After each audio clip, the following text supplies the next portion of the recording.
everyone. Greetings, greetings, greetings. I'm Troy Lamel Stovall, the CEO of TEDCO, Maryland's technology and life sciences hub to empower and grow our early stage companies in Maryland. As you can see, I'm wearing my Wakanda hoodie today. And, for those of you that may not follow the movies or the comics, Wakanda is this mystical place where built on this mineral that's allowed them to become the most advanced nation on the planet. But what you miss the point, what people might miss in that, it's a place where Black folks are investing in one another. Mm-hmm. They're investing their intellectual and their financial capital, and they create a community of support for one another and with one another. And by the way, just as a sidebar, for those Black Wildcat fans out there, y'all might want to send in a few notes because he's not feeling a lot of love, but that's just a side note. So we'll come back to this. That was a digression. But when you have an individual who walks the talk and is trying to build a Wakanda in the real world by investing in those who have been underappreciated, overlooked, and underinvested, you want to walk in his footsteps. And I am proud and honored to not just have Stanley Tucker on this TEDCO Talks with us today, but in every day to be able to follow in his footsteps and to call him a friend. Stanley Tucker, the CEO and founder of Meridian Management Group. Stanley, thank you for being on TEDCO Talks. Thank you for having me here, Troy, and I appreciate the opportunity to always be on stage with you. My brother, I appreciate you.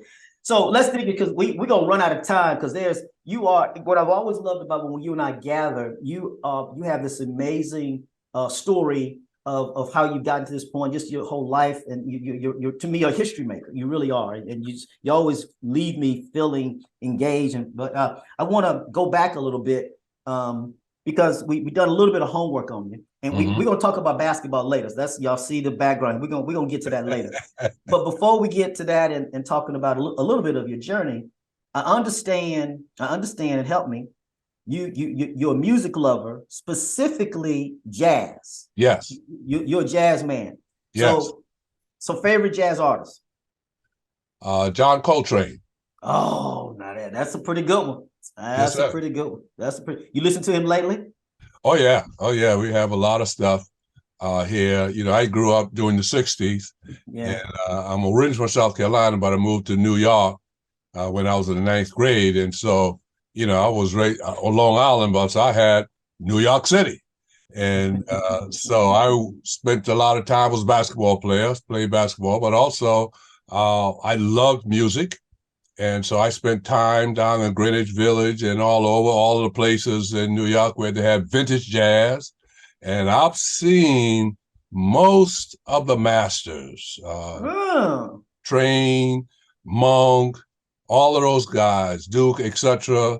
And so I today I love it. I tried to get to see it as much as possible. So I'm a music lover. Also, my wife originally was a music major at Morgan.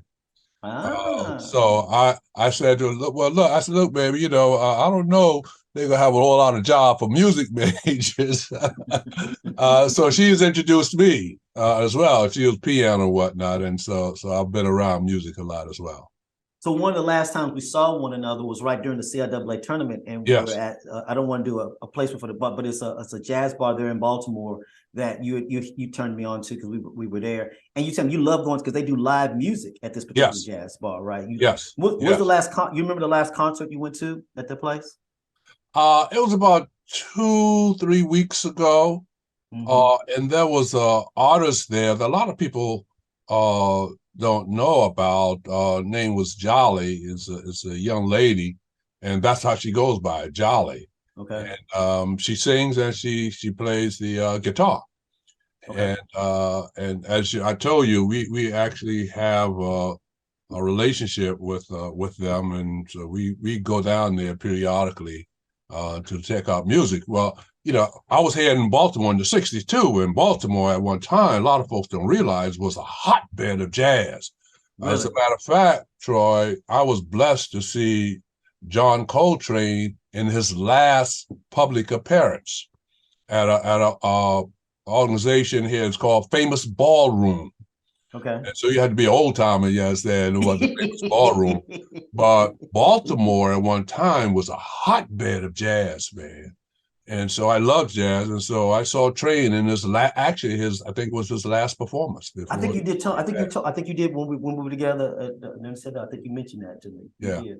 So look, you mentioned that a couple of things you just mentioned. I want to dig into a little bit. You talked about moving from South Carolina, so you're a child of the South, but grew up in the city, right? Grew up in New York City, on Long Island, like you said. Yeah, I got when I was in the ninth grade, my family migrated to Long Island, New York. And, you know, I didn't know anything, but I had a lot of relatives in New York, but my family migrated. And so I got to explore New York, you know, which was absolutely incredible. How much, you know, because again, being a child of the South, and this is, I guess, during like the 60s, and then having to go up to the Northeast, how much of the South Carolina you think is still in you, given that, you know, your formative years really was in New York? Well, a lot of South Carolina is in me. And basically, you know, my foundation, South Carolina was that foundation where I learned and got to see my parents, who both were entrepreneurs. So that's why I'm an entrepreneur. I'm from a family of entrepreneurs. My parents, my grandparents, and my great-grandparents are entrepreneurs on both sides. So I always knew I was going to be an entrepreneur. I just wasn't clear. What led me to what I'm doing is my dad was in the construction business. He was a contractor. And Troy, he was absolutely brilliant. Back then, and this was in the mid 60s, you know, I could take you down there and show you whole subdivisions my dad built and whole schools. So he was ahead of his time. What I noticed is that he struggled big time to get access to capital and bonding, which is what I'm doing right now, because I saw my dad and my mom was an entrepreneur as well, struggle to get access to capital. Well, that's a beautiful lead. So I want to, for our audience, and I'm going to give you a chance to talk more, but so Stanley, as I said at the beginning, I said he's the CEO of Meridian Management Group. And so within that, there are a number of entities. Just to real quick, there's the Maryland Small Business Development Financing Authority. So many of you may know here in Maryland, may know it as MSBIFTA. There is the Maryland Casino Business Investment Fund, MCBIF. There's the Community Development Ventures, CDV, and then MMG Ventures, which is MMGV. And that's all under this umbrella. So my question to start with, Stanley, is what's the common thread? What's the thing that ties all these entities together? What ties these entities together is a strategy that we developed. We set out my partners and I develop early on. And the strategy was designed to do this. Depending on where a company is in the life cycle of his or her business, when they walk into our office, it depends on which window or windows. So we can birth a company with equity, and we can stay with that company toward a strategic exit, including going public. And we've done that several times as well. So if a company walks in our office and needs short-term working capital, we could do it. If they need surety bonding, we could provide that. If they need long-term debt, we could do it. We could provide debt, equity, and combinations thereof.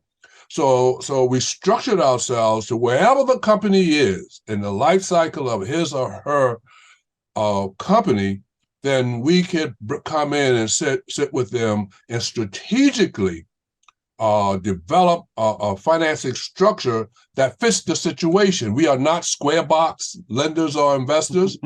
We look at really applying the financing to the situation. We've done deals, Troy, with companies that were in bankruptcy.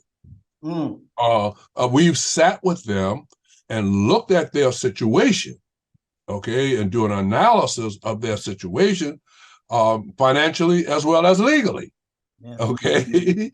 And if it makes sense for us to take them on, and more importantly, if we can get comfortable with the character of the entrepreneur, then we will try to sit down and structure something that makes sense for the entrepreneur as well as for us.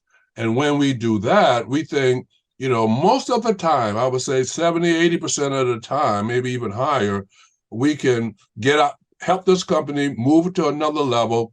And obviously we get our return as well. So that has worked well not for us. I'm not saying we haven't lost money, because in this business, it happens. Nobody has ever batted 1,000 in this business. That's right, exactly. But that's kind of been our strategy.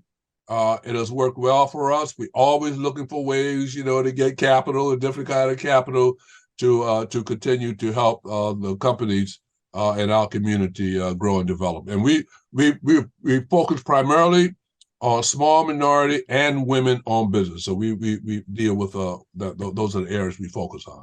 Yeah, I want to make it clear to our audience, again, even though we're talking with TEDCO, they don't have to be a tech. These are any type of businesses that right. Stanley, his team fund. Exactly. And we'll talk a little bit some of the relationship Stanley and I have in a minute here. But Stanley, I'd love for you to, if you could, again, because you've been doing this for a long time, and I know you have 1,001 stories, but if there's one or two stories that really highlight everything you just said about how you build that capital stack, how you maybe bring somebody out of bankruptcy, how you took somebody to if you got one or two stories you can share, you don't have to name the company, but just one or two stories you could share, I think that would be great for our audience. Well, no, I'll name the company. That's this gentleman by the name of Maurice Tassé. You may have heard of him. Mm-hmm. Maurice was a Naval Academy guy, and he came to us with an idea of doing government contracting. And we said, okay, Maurice, fine. What do you want to do? He said, well, I said, what's your strategy? How are you going to go to get contracts? So long story short, he said, well, look, man, I have a lot of my classmates, and they're in key positions in government, et cetera, et cetera. And so we said, okay, Maurice, how much money you want to borrow from us? He said, well, I'm not sure. Maurice, you got to tell us something. He said, well, what about, a couple of $100,000? I said, okay, Maurice, you have any collateral? He said, no. I said, Maurice, you gotta have something, you gotta take some risk. So he said, well, the only thing I have is my mother's house. I said, oh no, Maurice. I said, but you know what, Maurice? If your mother's willing to do it, we're willing to do it.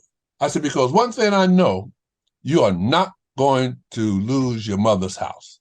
So we took his mother's house. Okay. You put the lien on the mother's house? Yes, we did.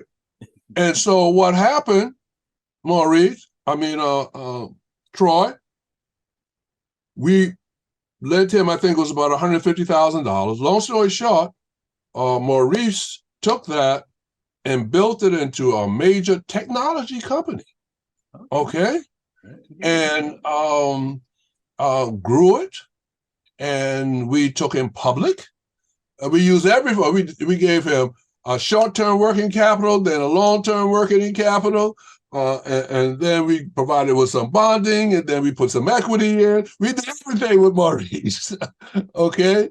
And he used his networks and whatnot. He was very good. He brought on a lot of his Naval Academy buddies, and they grew that thing, man. And they ultimately we stayed with them and took them public, and we made a little bit of money off them. So that's one of my favorite stories. There's another young lady that came to us.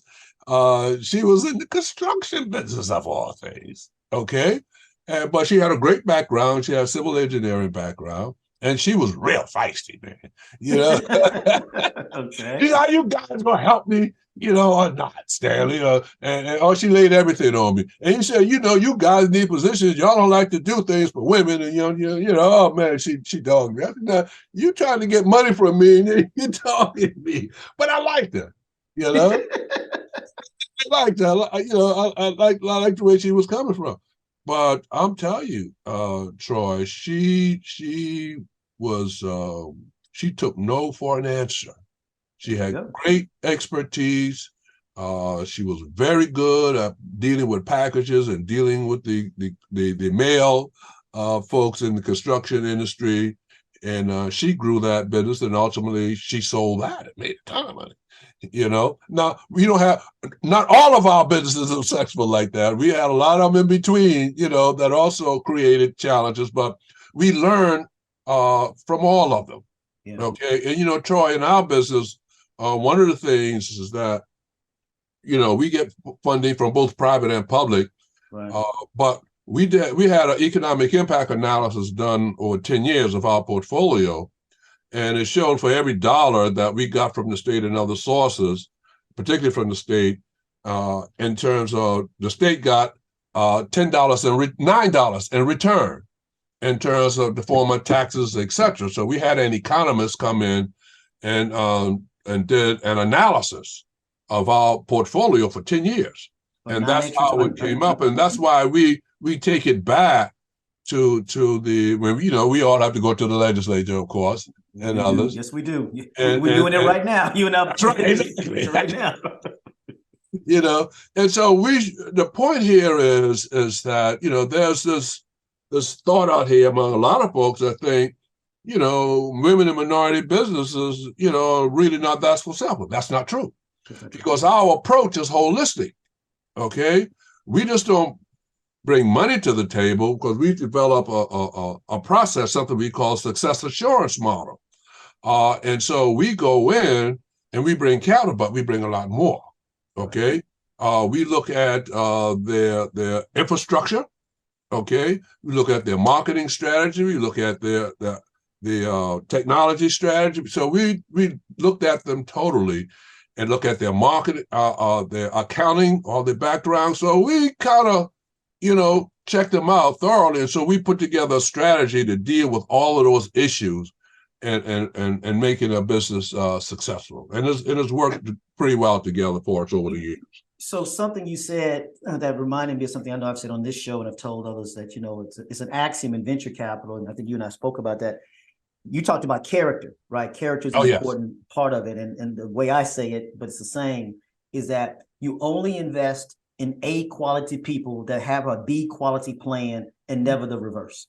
Never B quality people with an A quality plan. Right. That's right. Because at the end of the day, like you just said with Murray, they come to you with themselves and an idea, and not just your capital, but your resources, your network, and your thoughts, and your wisdom helps to have that B plan become an A plan that all of us can make money off of. So that's that. Yes. Let me, if I may, let folks know a little bit. Look, Stan and I do a lot of stuff in the ecosystem. MMG and TEDCO do a lot of stuff together. Right. But specifically, we want to talk about something called State Small Business Credit Initiative, or SSBCI. So let me frame this up in the front. Let Stan, you talk about what you guys are doing. So SSBCI is a federal program, $10 billion. Every state got some money. Maryland got $198 million. It's being managed by our friends over at the Department of Housing and Community Development. TEDCO got $50 million of that, and I think we talked about that. If you can go to the TEDCO website, SSBCI, you'll be able to see what we're doing with it. 40 of it went to Commerce, but it got sent to MMG to do their work. So that's the setup, Stan. And then we're working and some of the deals that Stan will talk about is stuff that we are doing together. Some stuff he's doing alone, I'm doing alone, but it's also we're doing stuff together too. So Stan, so you can talk about what you guys are doing with SSBCI. Well, thank you for that, Troy. And we were able to get about, I think it was about 45 million we got a tranche. And fortunately, we are blessed. Let's tell you something, the state of Maryland is blessed to have a TEDCO and an MMG, because if you look at other states around the country, okay, you won't see this combination, be quite candid with you, working together, particularly two African-American males. Working together as close as we do. We complement each other. Matter of fact, I was involved in TEDCO, in the birthing of TEDCO. Another gentleman, Joe Haskin, and I were involved in the birthing of TEDCO. So and Troy has come in and taken it to another level, be quite candid with you. Thank you. I appreciate that. And so with SSBCI, Troy, is a great opportunity for us, as money has come in from the feds. to structure the deals, because as you know, Troy, SSBCI is not the easiest kind of No, it's to not. put to work. So because it has some quirks and whatnot, they don't make it real easy for you to do these deals.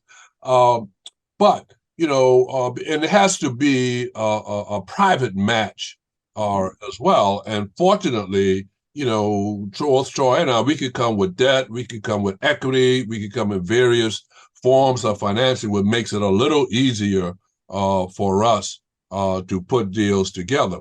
But it's an excellent kind of financing, and we really, again, going back to what Troy said earlier, we look at the entrepreneur and focus on the entrepreneur. And then we look at the industry and what they're doing in the industry and their business plan and what's their strategy to really grow the company and so we can get our return on investment.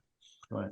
And so we have to be very careful about the structuring of the financing so it meets all the criteria of treasury, if you will. It has not been real easy, but we have figured out a way to identify other companies. We've developed relationships with other venture funds. We developed relationships with a number of banks. We've signed up about 4 or 5 banks as well to co-invest with us. They come in with some debt, etc. So we are figuring out how to deploy this capital. And that's the end of the day. That's what we have to do. Deploy within a certain period of time, Troy, right, to help these companies out and ultimately helping the economy of here in the state of Maryland. Yeah. So outstanding. That's exactly right. And so what the Fed wants us to do with the money, it's the Fed, so they have acronyms for everything. And the acronym is called SETI. Yes. For socially economic disadvantaged individuals and communities. And so what Stan and I and our teams have been charged with is to place this money into communities, into markets, and to the individuals that have been underinvested and overlooked and underappreciated. And so that's what he and I both are doing. Again, I have a technology focus. Stan has he can do any type of company, but I know some of the stuff he's looking at here recently has been tech-based entities. Yes. But he has a broader aperture than we do, but we still are basically from Maryland. Absolutely. Maryland is what we both do. So please visit his and our website to learn more about what we're both doing for the SSBCI. And yes, we can stack our money. We can both go into a deal together. And we can do these things, but we got to go get the raise separately. But we can definitely put both our monies into any one deal. We've talked about doing that. Yes. So I would encourage you all to find out more about what MMG is doing and obviously what we're doing. As we work to again, we could talk all day. Because I love my time with you. Absolutely. We talked about your love of jazz, but yes. I also know obviously you got the love of your beautiful bride, Miss Tucker, who's been at your side all these years. Yes. But the reason for this backdrop is your other 2 loves. That's Morgan State and basketball. Yes, sir. So talk a little bit about your basketball career, my brother.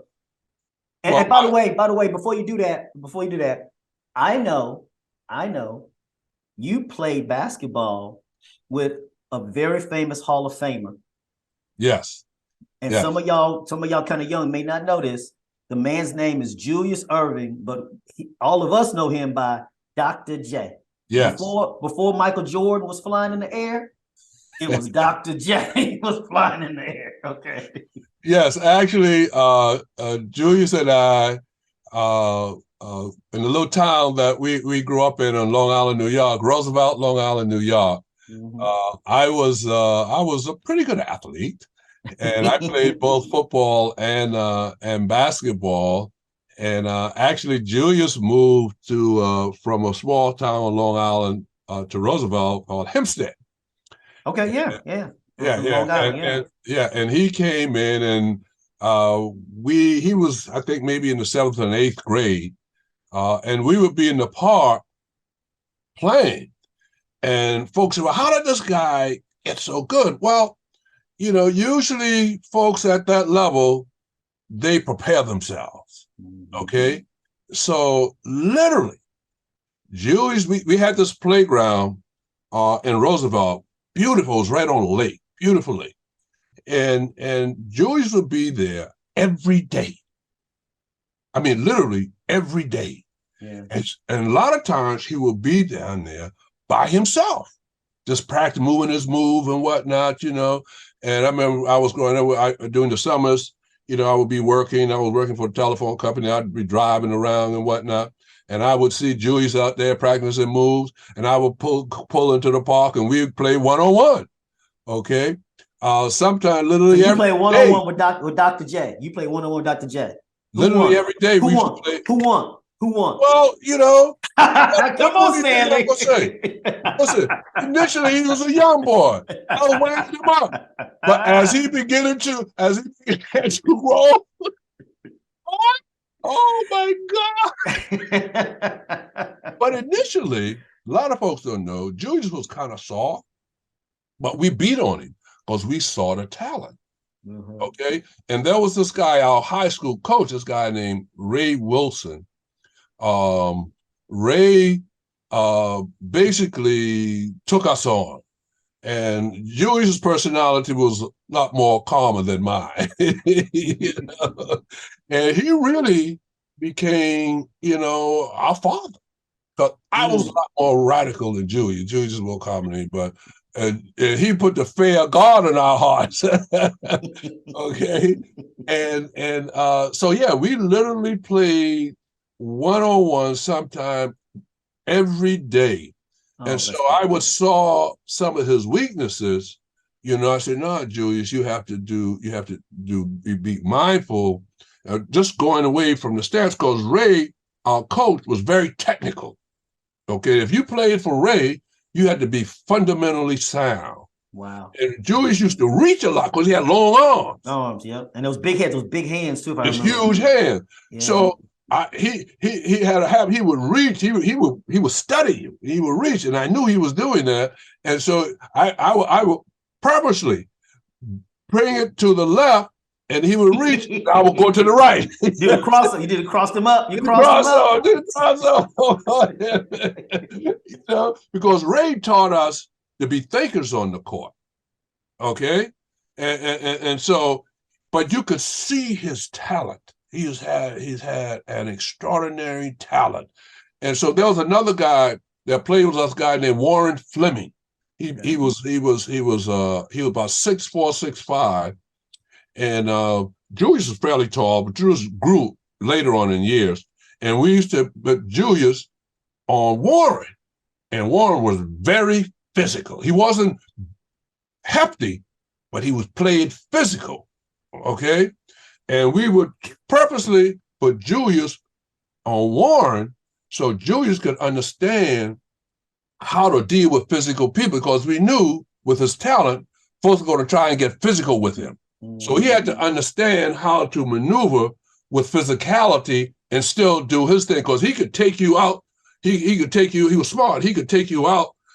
He would be down low, but he'll get the ball, he'll study, and he'll bring you out. Because he's quicker than most people, okay? And he can handle. And so he'll bring you out, you understand, and boom, boom, boom, go right around you and dunk on you. Okay? So he was very intelligent. He was a very intelligent basketball player, because between the Ray and us in the playgrounds, we knew he had an extraordinary talent. Yeah. And so we made sure that we help him really to develop that talent. To give you a quick story, Michael Steele and Zach McDaniels was in New York at a club, and they ran into Julius, and they told him he was from Maryland. He said, "Well, oh yeah, you must know my man Stan Tucker." So they said, "Oh yeah, we know Stan." He said, "Well, look, Stan taught me everything I know." Right? Look at you. So Zach came back to me, and Mike Steele said, "Stan, tell us you know Julius." He said, "You taught him everything he knows." I said, "Zach, if I said that to you, you would have said, yeah whatever." Exactly. So you the reason for Dr. J. So because we could, like I said, you and I can talk all day. So we gotta talk just for a hot second, real quick, about your other love, your Morgan State Bears. Oh yeah. Oh yeah. Because I know that's where you met your wife. That's where you met. That's where that's your grounding. But I guess the question I want to ask is not so much about, yes, it's about Morgan, but about HBCUs. Because I know you support Morgan, but you were a big supporter of the CIAA and HBCUs in general. Yes. Just the role that that HBCUs are playing as we think about this investment model that you've been putting together, how important it is to connect these HBCUs into that investment world that you are in. It's critically important. I owe so much to Morgan and my wife there. And by the way,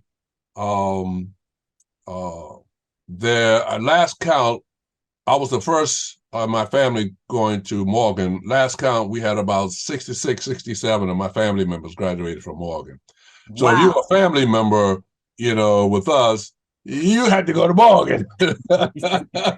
My cousins, my sisters, etc. Okay, so President Wilson must be really happy with the Tucker family. so that's important, and because Morgan is just so important to the fabric of this nation. Okay, and HBCUs are so important to the fabric of this nation, and the education that my family members receive there is can't be measured, Troy. And because the HBCUs are designed to take us as we are. Speak. Okay, to take us as we are. Speak. And develop us. Okay, not just as human beings. Okay. And when we were there, we were educated. They taught us how to read, write, and arithmetic, Troy. Okay? And we had our professors, they didn't play, man. They had just one professor, and I use it all the time now. We called him the Gov. Okay? And he had this saying, the train is gone. Okay? Because if you walked in his class and the bell is rung, you got a problem. The saying is, the train is gone. Wow. And the message that he was giving us is that you have to seize the time. You have to be on time. Better be early than late. Yes, sir. He said, and on time meant being prepared. Yeah. Okay. And so they drilled out in us. So everything we approach it that way. Bruh, I've said it multiple times. I really do love you, and I appreciate you allowing me to share this moment and all the moments you and I get to share, and also as business partners. And so, yes, sir. The friendship and the business I appreciate, but I appreciate what you've done here in Maryland for so many businesses here in Maryland, having that 9-10x return on the state dollars. Let's celebrate that. Let's talk about that. Let's lift that up and let people know about it. So Stanley Tucker of MMG, thank you for all you do. Thank you for me and for TEDCO. I appreciate you, brother. Appreciate you being on today. Really do. Troy, let me say this: it's an absolute pleasure to working with you. We have a unique relationship. We work together. We go out for money together, and we go. So trust me, we appreciate you being here in Maryland with us, because for a while it was just us in this area, Troy. All those other folks are not doing what we are doing. Amen. Amen. And so we really appreciate you and coming in and your area of technology and working with us and educating us in some of those areas and whatnot. And so I think we are blessed to have you, Troy, in Maryland with us, and we appreciate your commitment to what you're doing. I appreciate you, brother. Really do. So look, to all our fans, I hope you guys really enjoyed this. Please go check out MMG's, again, it's Meridian Management Group. Go check out the website. A ton of different financing options. Standard even come touch all of the ones that he does, but he has a ton of them. So please go check out his website. Again, thank you all for listening. We appreciate all the great response and feedback we get. So just to close out, Troy Stovall, the CEO of TEDCO. Everybody be safe, sane, healthy, and blessed. Till next time.